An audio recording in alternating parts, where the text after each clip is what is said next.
Hi, and welcome to Eating Plebian. Today, this is one of the simplest recipes that I think I've had on the site. I even debated as to whether or not to put it on. But I decided I was just going to go ahead and do this anyway because it's one of the least expensive things that we can pretty much make, and it's awfully tasty. And we're making quesadillas with taco meat or carne molida. We're starting the game off by a pound of hamburger or ground beef. This is the fairly extra lean type. This is the 93% lean, and it just keeps it from getting too terribly greasy, especially if you're going to be baking it further in between a couple of tortillas. We have a packet of taco mix over here. Again, there's no reason that you feel you have to make your own or something, especially not for something that costs 79 cents. It just isn't economically effective to make your own every time, and it works. It's good stuff. It calls for 3/4 of a cup of water. I've got it there. If you have a different type of taco mix that calls for a different amount of water, then just follow that package directions. I've got about a cup and a half of Mexican blend cheese that's shredded, 1/4 of an onion chopped up. I've got half a tomato chopped up, a little bit of parsley. I'm just going to use that for garnish and color, and 4 burrito-sized flour tortillas. Let's get going. Usually I end up starting over there, but we need to take care of that ground beef first, and so I've got a good-sized skillet on my medium-large burner over here. And so we just simply, again, we're just going to follow the package directions. We're going to let that heat up for a couple of seconds, but also next to it, we've got a grill grate. This is a stovetop unit. As you can tell, I'm just using the flat side. And this is where we're going to be finishing up our quesadillas. So we just need a second to let this heat up, and then we'll throw the meat in. Okay, let's check this out. Well, we're over 200 degrees. It could be hotter, but that'll be a winner for now. I'm gonna put the beef in and just chop it up. If you've never browned ground beef before, this is definitely the website for you. Eating Plebian, I mean.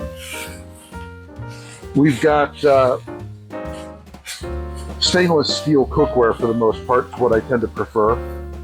Here's a little hint if you're not used to it. You've got to have it hot. But if it's hot, then it is and becomes non-stick. The meat that you put in here is going to stick, or at least it's going to seem to, just like that. But what happens is after just a minute or two, boy, I can't even talk today, it releases. And so then it becomes not a problem at all. So we're going to take a couple of minutes here, and we're going to brown this beef. Join you back in a minute. I'm most of the way through browning this meat, and now I'm starting to get to the point where I'm starting to chop it up a little bit so we don't have just one entire log in between 2 tortillas, which would be a little bit amusing, but well, I've seen worse. So we just need another couple of minutes on here, and then we'll apply the seasoning packet and the water, and then we're going to let it simmer very, very low for 8 to 10 minutes. If there's one thing that you're going to divert from, however, from those package instructions, that is that we want to be able to make this a little bit drier. We're going to go just a little bit beyond because when we have it inside of the tortillas on the grill top here, we don't want them to be overly saucy and they get everything all greasy, and you get the idea. So I think this is about ready. Now, you'll note that at this point, I don't have much I don't have much in the way of liquid in here. So I'm just going to go ahead and add my taco spice mix. and that 3/4 cup of water. We'll mix it up.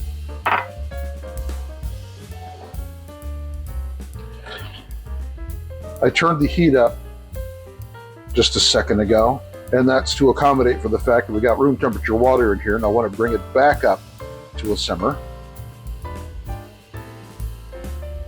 This particular burner will not allow me to go as low as I actually need. This will bubble madly though after a period of time.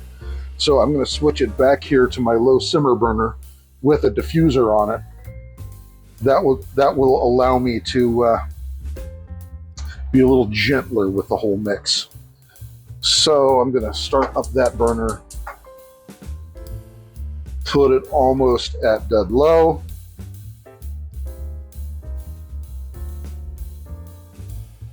And as the term goes, and now we wait.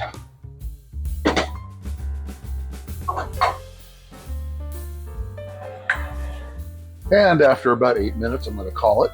This looks like it's about there. I don't want to go too much further because we could start singeing it. So I'm going to turn this burner off. And I'm going to grab a towel. I'm going to pull it forward just a little bit so I can spoon out as I need it. As I said, this is just such a simple recipe. It only takes a couple of minutes of attention in between when you're cooking. Now, you'll note that this is turned off. And I do this for a reason. I want the amount of heat, and the amount of heat that comes out of the stovetop is prodigious. I want this thing to be able to soak up heat to the inside before the outside gets too hot and gets all crusted up and all the rest. So I'm going to take one layer of cheese, maybe not as thick as you would think for the amount of cheese total that you would want on a quesadilla, but we're going to put a second layer on here. And the reason we start and we stop with the quesadilla, with the cheese, in terms of filling these things, is so that it acts like a glue. So when you flip this thing over, it doesn't spew toppings all over your grill top. So I've got the one layer of cheese on. We're going to go on for some of the tomatoes. Try to space it out. A little bit of attention for when you're making quesadillas, as well as making nachos, as well as making pizza, all of that. Just a little bit of attention in terms of spacing things out and being careful of your placement is not time wasted. When you can kind of make each bite the proper amount of ingredients, the fillings and things, it's not lost on the people who are eating them, unless they're like a demented 4-year-old or something like that with a bad attitude because they missed nap time. So I've got that, and I need a spoon. Pull one out, and now I'm just going to dab the stuff around. I'm putting this as the last primary ingredient before our last bit of cheese because it's already hot and cooked. So it doesn't need to be the first to get the heat from the grill underneath. And we don't need to go crazy on this either, but you put on as much or as little as you want. Come on, there we go. And we just make sure we have a bit of an even distribution going on. I'm going to add just a little bit of the parsley, just so it's on the inside. Makes it look nice. Looking nice is actually rather important because it really does feed the senses. And if you look at that, that's a rather pretty thing, don't you think?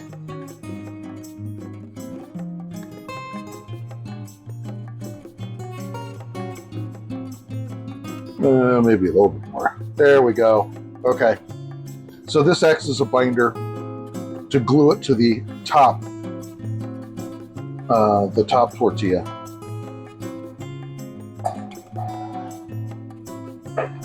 Which is coming in now. And I'm going to turn on both my burners because I'm going to make a second one. And these are actually just going to go low. on this one. These two burners are the same size on mine.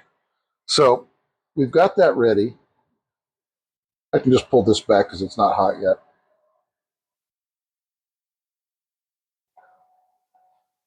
And now I can run my second one. So I'll do that without you having to listen to me yammer, and I'll join back with you in just a second.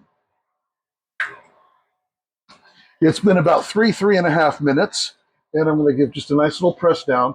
I'm feeling a little bit of warmth there, not too much, but that tells me that at least I'm starting to get the cheese to start to melt. And I pulled out my secret weapon, my ultra-wide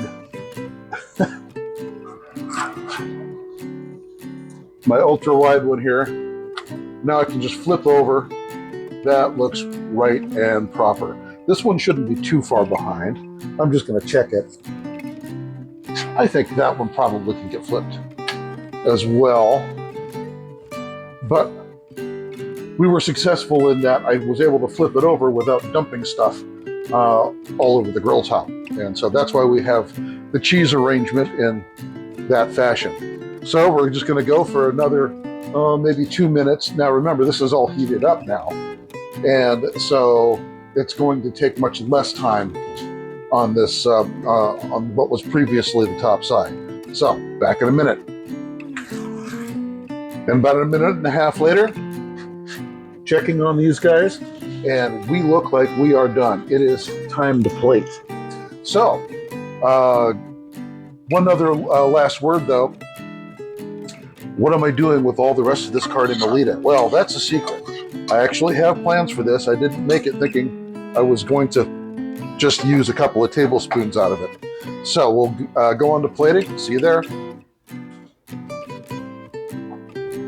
There's one.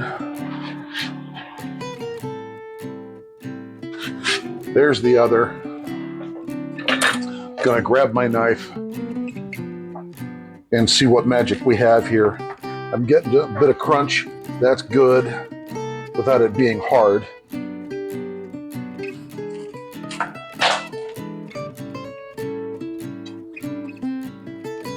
Yeah, there we go. Look at this. We got the official cheese pull video going on. So that looks excellent. I'm going to put these on a plate, and it'll be time to eat.